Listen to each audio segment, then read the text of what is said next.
no entendemos los tiempos de Dios, pero también no hemos entendido las fiestas del Señor, en el cual el Nuevo Testamento dice que son sombras proféticas de cosas por venir.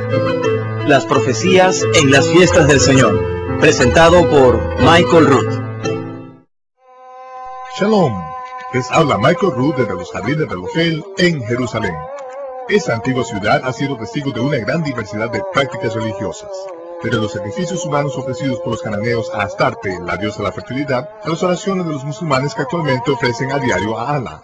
Ni siquiera los judíos o los cristianos, que se supone que afirman ambos adherirse a las mismas escrituras, rara vez concuerdan en sus interpretaciones. En medio de esta confusión, es que no existe un maestro que posea la autoridad necesaria como para desvelar la religión creada por el hombre con el fin de mostrarnos el verdadero corazón de nuestro Creador. Estoy convencido de que dicha voz ha hablado y es, sin duda, el rabino judío más famoso que jamás ha existido hasta hoy. Pero pocos de aquellos que afirman seguir su sabiduría entienden en realidad lo que enseña respecto a la Torá, los 5 libros de Moisés, que tanto los cristianos como los judíos tienen al principio mismo de su libro sagrado. Quisiera presentarles a mi rabino favorito, Yeshua, quien nos ofrece su interpretación de la Torá, y que se aplica por igual a los judíos y los cristianos. Únese a nosotros en los estudios de televisión de Lester Sumrall, donde esta presentación sobre las profecías en la fiesta del Señor fue grabada por el Club de la Profecía. Esta es la Profecía Bíblica 201. Ahora, veamos el episodio número 16 de la serie de 26 partes sobre las profecías en la fiesta del Señor. La gracia, licencia para violar la Torá, Dios no lo quiera. ¿Se ha cumplido toda la Torá y los profetas? No. Solo si no hemos leído nunca la Torá y los profetas, podemos decir que sí, que se ha cumplido la mitad de la Torá y los profetas. Efectivamente, la mitad se ha cumplido. El Mesías ha venido como el siervo sufriente. Pero, ¿se ha cumplido la venida del Mesías como un rey que gobierna y ha conquistado? ¿Qué fue lo que dijo? Ni una jota ni una tilde pasará de la ley hasta que todo se haya cumplido. Necesitamos escuchar de verdad lo que tiene que decir el Señor. Necesitamos hacer esto. Y fue por eso que Él dijo, cualquiera que quebrante uno de los mandamientos muy pequeños y así enseñe a los hombres muy pequeños será llamado. Él no vino para quebrantar ni para destruir. Vino para cumplir y vino para que la Torá estuviese escrita en nuestros corazones. No, la letra de la ley. Porque se puede usar la letra de la ley y con ella destruir a las personas. Y fue por eso que Él dijo, oísteis que fue dicho a los antiguos desde el principio mismo, no cometerás adulterio. Ese es uno de los mandamientos, ¿no? Es la letra de la ley. No cometerás adulterio. Esa es la letra de la Torá, la letra de la ley, pero Él dijo, cualquiera que mira a una mujer para codiciarla, ya adulteró con ella en su corazón. Ese es el espíritu de la Torá. En otras palabras, el espíritu de la Torá, lo que Dios realmente desea comunicar es que usted puede controlar su mente. No se debe ni siquiera pensar en ello. Debemos de poder confiar el uno en el otro, en nuestros maridos y mujeres, y saber que ni siquiera vamos a permitir a nuestra mente pensar en eso, sino que controlaremos nuestros pensamientos según la Torá, y gracias al Espíritu de Dios en nuestro interior andaremos conforme al Espíritu de la Torá, y la codicia de la carne no tendrá oportunidad de concebir y de practicar el pecado. De modo que el Señor está diciendo que este caso, que el Espíritu de la Torá era incluso más rígido que las letras de la Torá. Pero somos conscientes del verdadero significado que tiene, entendiendo su importancia, y lo que vemos es que las normas y los reglamentos de los hombres, sus doctrinas y mandamientos no tienen como propósito permitir que su corazón viva y no elimine las cargas, sino que tiene como propósito controlar y manipularle a usted, obligándole a caminar de una cierta manera. Si guarda usted el espíritu de la Torá, no se encontrará usted bajo la letra de la Torá. El guardar el espíritu de la Torá es el motivo por el que fue enviado el Espíritu Santo para ayudarnos a entender el espíritu de la Torá, sin tener que esforzarnos por guardar la letra de la Torá, puesto que la letra de la Torá, la letra de la ley, nos esclavizará Los hombres se valen de ella para manipular a otros, mientras que el Mesías vino para libertarnos de la manipulación religiosa, de la intimidación y del control. En Judas verso 3 dice: Amados, por el gran deseo que tenía de escribiros acerca de nuestra común salvación, me ha sido necesario escribiros para exhortaros a que contendáis ardientemente por la fe que ha sido una vez dada a los santos. Como ven, incluso cuando Shaul vivió y escribió, todos los que estaban en Asia me han abandonado. La fe una vez dada a los santos, aquellos creyentes primitivos que caminaron con el poder de Dios, que se criaron en la Torá y vivieron conforme a su espíritu, incluso en aquellos tiempos estaba ya causando un gran desgaste. De modo que ahora nos encontramos casi 2000 años después, que ha llegado de nuevo el momento de esforzarse por contender ardientemente por la fe que ha sido una vez dada a los santos, a fin de caminar con el poder de Dios, amándonos unos a los otros, dedicando nuestras vidas al servicio mutuo, que es lo que realmente deseamos. No queremos religión, lo que queremos es vida. Deseamos la vida de Dios viviendo en nuestro interior. Él dijo: porque algunos hombres han entrado encubiertamente, los que desde antes habían sido destinados para esta condenación, hombres impíos, que convierten en libertinaje la gracia de nuestro Dios y niegan a Dios, el único soberano, y a nuestro Señor Jesucristo. ¿Por qué dice negando su soberanía? Porque cuando decimos Señor, eso significa que Él manda. ¿Qué es lo que dice el Señor? ¿Por qué me llamáis Señor y no hacéis lo que yo digo? Uno de nosotros no entiende las palabras Señor, y no soy yo el que tiene el problema.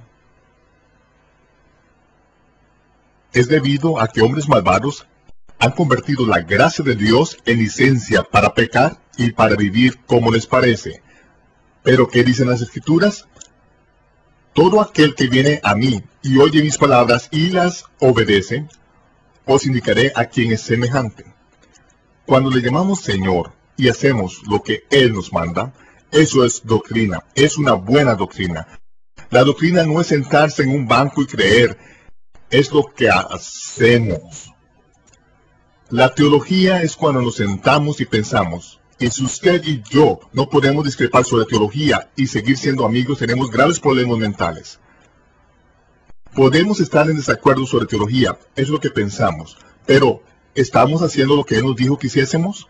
Eso es doctrina, es la manera hebrea de pensar, que es lo que es preciso que entendamos. Tal y como dijo Shaul, ¿perseveraremos en el pecado para que la gracia abunde? De ninguna manera. De ninguna manera. La gracia de Dios se ha manifestado para salvación a toda la humanidad y nos enseña que, renunciando a la impiedad y a los deseos mundanos, vivamos en este siglo sobria, justa y piadosamente. Y ahora quiero llevarles a Gálatas, porque este es uno de mis pasajes favoritos de la Biblia. En Gálatas 2:15 dice: nosotros judíos de nacimiento y no pecadores de entre los gentiles, como saben. Y dijo en Efesios: en aquel tiempo fuisteis gentiles, alejados de la ciudadanía de Israel, sin esperanza y sin Dios. No teníais ni idea de lo que estaba pasando allí. Estabas adorando a Astarte, la diosa de la fertilidad, adorando a Moloch y a Nimrod y todas esas cosas. El mundo gentil estaba metido en esas cosas porque se suponía que Israel debía enseñar al mundo entero el camino de Dios. Debían ser sacerdotes ante el mundo entero. Fue por eso que nos dijo que lo hiciéramos de ese modo, a fin de que pudiesen preguntarnos: ¿qué manera tan extraña de vestiros? ¿Por qué os vestís de este modo? ¿Qué son estas cintas en los bordes de vuestras prendas? Y para que nosotros estuviésemos siempre preparados para una respuesta a todo aquel que nos pide una razón de la esperanza de que hay en nosotros sin temor y temblor, debíamos ser sacerdotes al mundo entero. Pero en algunas ocasiones Israel no hizo las cosas demasiado bien, apartándose muchas veces, pero recuerda que irrevocables son los dones y el llamamiento de Dios. Y él dijo que en los últimos días, los creyentes de Israel serían la provisión para los creyentes y entre los gentiles, y a todos nos reunirían allí, estando presentes, gracias a la sangre del Mesías, siendo todos una misma familia. Y aquí estamos. Puede que no estemos de acuerdo en algunas cosas, pero eso no es el problema. Eso es solo teología. Pero seguimos al Mesías de corazón a fin de conocerle y servirle.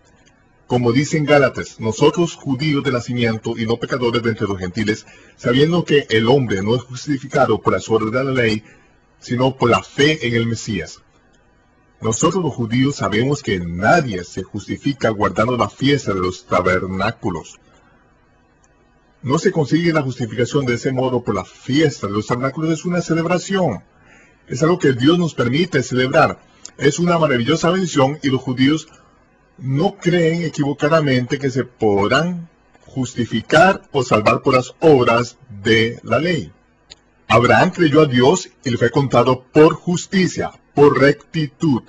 Creyó a Dios.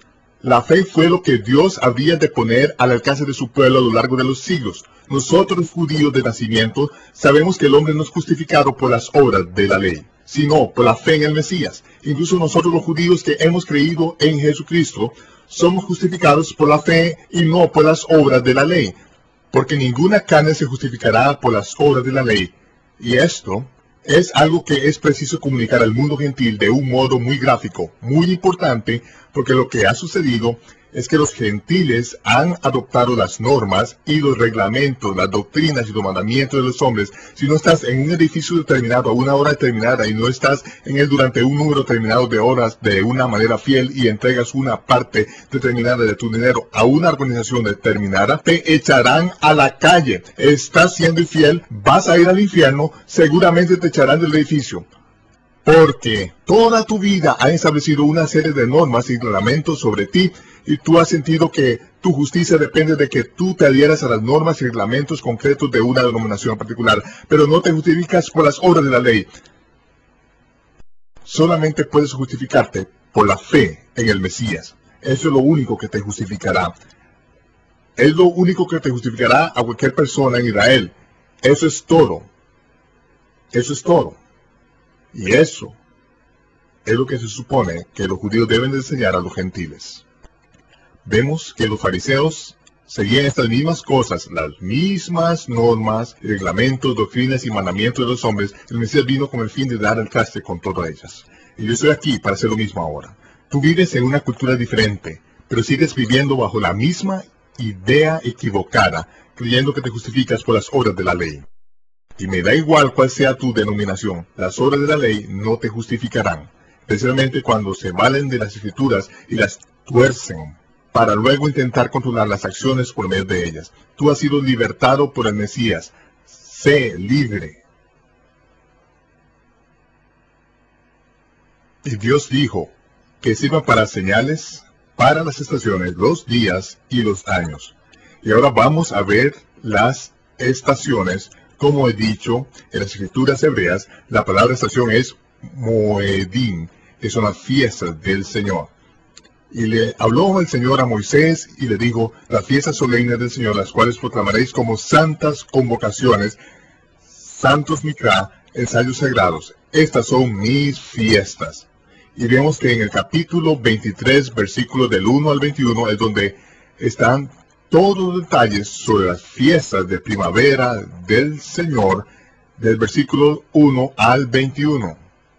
Y hemos visto que de hecho el Mesías ha cumplido todas las fiestas de la primavera del Señor. Vemos en su muerte, su entierro y resurrección el cumplimiento de la Pascua, en la que tenemos el cumplimiento de los Bikurim, la ofrenda de los primeros frutos, y los días de los panes sin levadura. Desde los Bikurim, la ofrenda de los primeros frutos, contamos 50 días hasta Pentecostés, que fue cuando se cumplieron las palabras de Yohanan ben Zechariah HaKohen, a que tú llamas por el nombre corriente de Juan el Bautista.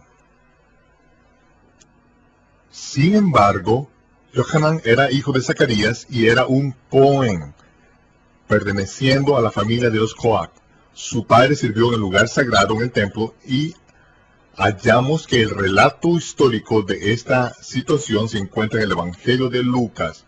Me gustaría llevarte allí de modo que podamos entender algo sobre los antecedentes de Juan el Bautista o Yohanan ben Zechariah. Como dice en Lucas, capítulo 1, verso 5, hubo en los días de Herodes, rey de Judea, un Cohen. Cuando veas la palabra sacerdote en hebreo, es Cohen, de la familia de los Kohat. Todos los levitas eran sacerdotes, pero no todos los levitas sirvieron en el lugar sagrado, que estaba reservado solo a la familia de los Coat.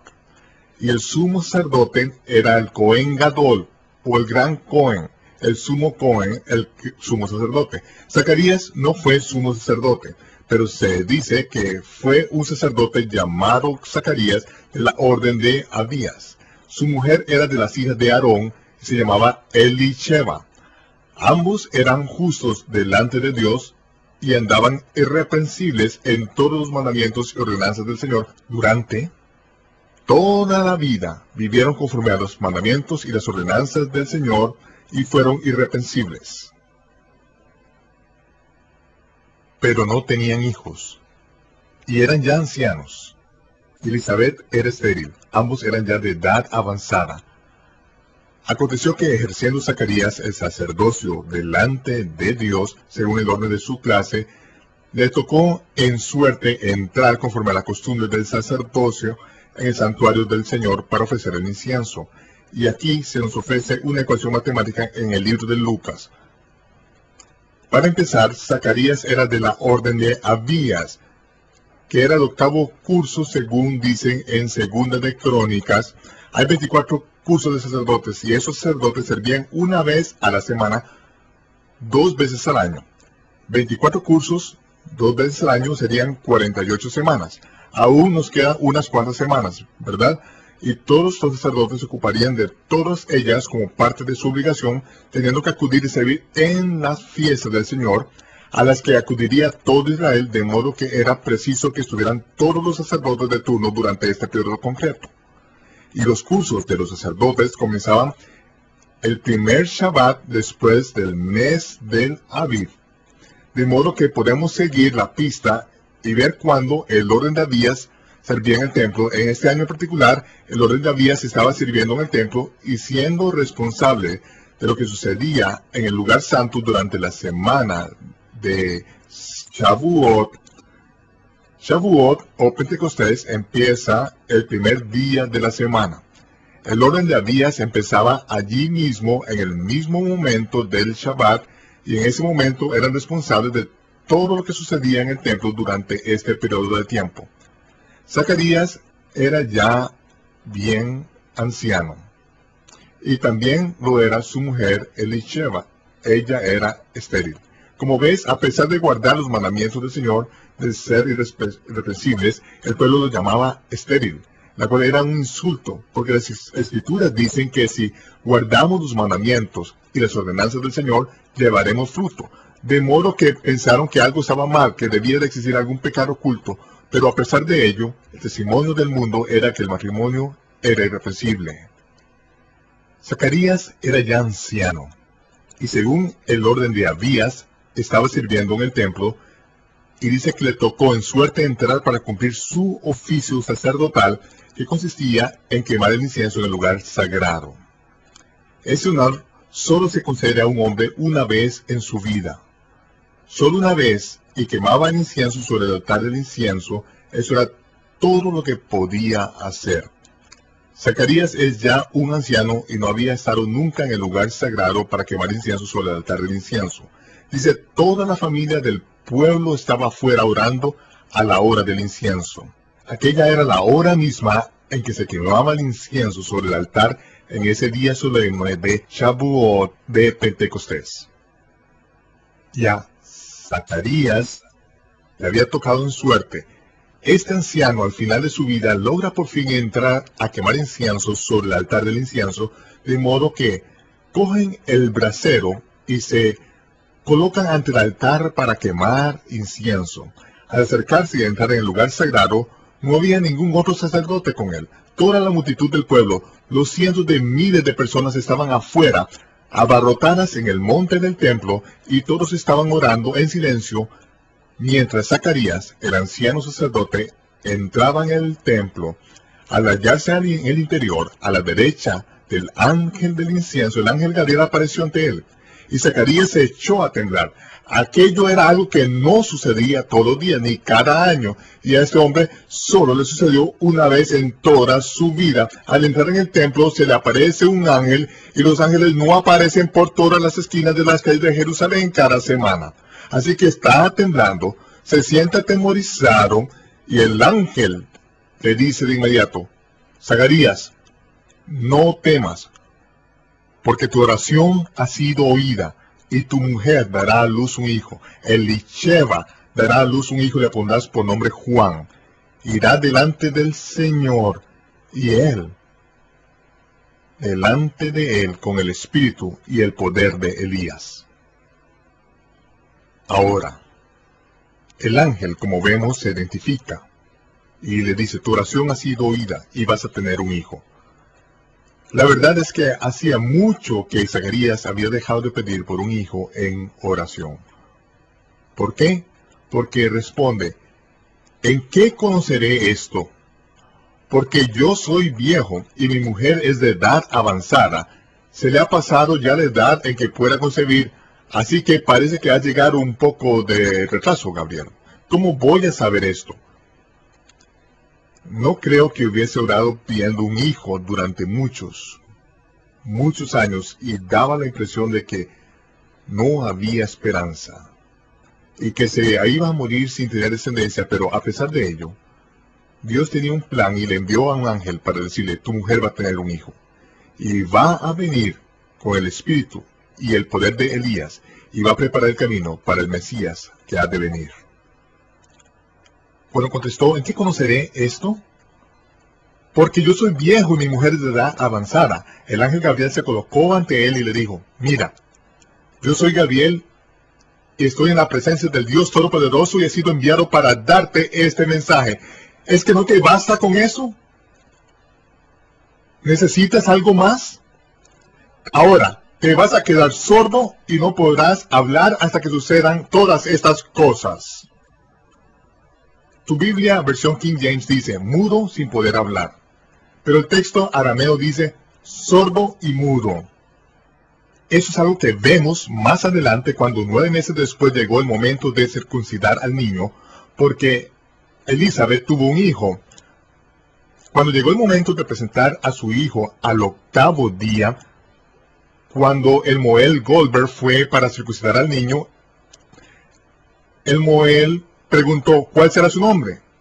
Elizabeth fue la única que pudo contestar diciendo: se llamará Johanan. Y el Moel contestó: oh, ve, no puedes llamarle Johanan, ninguno de los ancianos se llama Johanna, se suponía que debería llamarse Zacarías 14 o algo así. Y dice: le hicieron señas a Zacarías. ¿Por qué tuvieron que hacerle señas? Porque no podía oír. De modo que lo escribió sobre una tablilla. ¿Acaso lo dijo con su boca pidiendo una tablilla para escribir? No, porque no podía hablar. Pidió la tablilla por señas. Se la dieron y entonces escribió: se llamará Johanan. Y fue entonces cuando se le abrió su boca y sus oídos y clamó profetizando, de modo que los que estaban presentes dijeron: ¿qué clase de niño será este? Y hubo gran clamor por toda la región montañosa alrededor de Judea. Y esta fue la ocasión solemne. Ahora volvemos a donde el ángel Gabriel dijo: te vas a quedar sordo y no vas a poder hablar. ¿Por qué sordo y mudo? Yo estoy ante la presencia de Dios y he sido enviado para decir mensajes. ¿Que no te basta con esto? Estas serán las últimas palabras que vas a oír. Y ¡zas! Y no volvió a oír nada durante 9 meses. Y no pudo salir palabra de su boca en 9 meses. ¿Crees que eso le ayudó a creer? ¿Crees que eso sirvió para incrementar su fe? Vos, por supuesto que sí. Porque cuando salió del templo y permaneció en el interior mucho tiempo, dice que el pueblo se preguntaba diciendo: ¿qué está sucediendo? Llevaba tanto tiempo allí adentro, ¿acaso había tenido una visión? ¿Qué está pasando? El pueblo se estaba allí afuera orando, estaba esperando que sucediese algo grandioso de todos modos, y Zacarías salió del templo después de tanto tiempo y salió y se situó ante el pueblo, colocando sus manos con el resplandor sobre el pueblo, y a continuación intentó abrir su boca y pronunciar la bendición arónica sobre el pueblo de Dios. Pero aunque sus labios se movieron, no salió sonido alguno. Había cientos de miles de personas contemplando en silencio, pensando que algo grandioso había sucedido. nada salió de su boca. Aquellos los que habían estado esperando antes de poder darse vuelta y poderse marchar del monte del templo a sus casas y regresar a diferentes lugares por toda Asia donde hubiesen venido. De modo que por fin se dan la vuelta con millones de interrogantes flotando en el aire y todo el mundo se marchó del monte del templo dispersándose por toda parte del este, por toda Israel, por toda aquella parte del mundo, no entendiendo lo que había sucedido y él no podía comunicarlo. ¿Por qué el ángel cerró sus oídos impidiendo que oyesen? Bueno, no podía oír a su mujer diciéndole: Zacarías, apártate de mí, viejo. ¿Qué estás haciendo? Yo soy una anciana. No, estaba siendo preparado para todo aquel periodo de tiempo y cuando abrió su boca, habló una profecía. Habló y dijo que su hijo, este hijo, iría delante del Altísimo preparándole el camino. Michael Rood regresará en tan solo unos momentos. Yohanan ben Zacarías Hacohen, Juan el Bautista, fue un hijo resultado de un milagro, que nació una mujer que era demasiado mayor para concebir. El Todopoderoso la escogió para preparar el camino del Mesías que había de venir. En nuestro próximo episodio, seguiremos a este profeta que anunció al mundo que el Mesías iba a venir por primera vez, como el Cordero de Dios que quita el pecado del mundo. Le invitamos a que se una a nosotros de nuevo la próxima vez para el episodio número 17 de una serie de 26 partes sobre las profecías de las fiestas del Señor. Preparad el camino del Señor. Es el Michael Rood desde Jerusalén, deseándoles Shalom, paz, y les veré cuando se aclare el humo.